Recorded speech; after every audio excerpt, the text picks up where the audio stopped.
Lexie Hall's career was on the edge until Caitlin Clark showed up. A shocking new interview shows how Clark's leadership changed the Indiana Fever and saved Hall. What really went on behind the scenes, from the lowest points to the most amazing comeback. You should not miss this story. Stay here to find out what's really going on. Lexie Hall started her career as a professional basketball player with high hopes, but it quickly turned into a fight to stay relevant as the 6th pick in the WNBA draft of 2022. She came with the hope of being an important part of the Indiana Fever. That promise was quickly dashed, though, by lackluster efforts and limited playing time. Hall was almost forgotten by the start of the 2024 season. Fans were wondering if she'd ever live up to her full promise as her minutes ran out.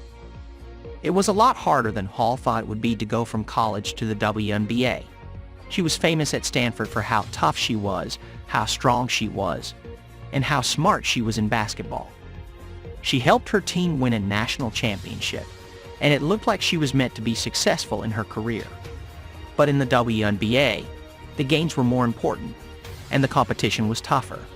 On the court, every player had been the best in their own school, and Hall found herself suddenly unable to keep up. In a recent interview, Hall said it was hard. You went from being an important player in college to sitting on the bench and letting other people use the time you worked so hard for. It makes you feel bad.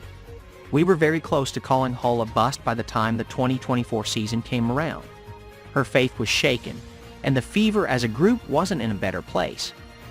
They had a terrible 1-8 start to the season, and things were tense in the locker room. There was a lot of negativity going around about the coaches and how the team didn't work together. Both the fans and the players were getting impatient. Then things began to change, the arrival of Caitlin Clark. Clark, a college basketball star and one of the most talked about players in recent memory, gave the Fever a much-needed boost.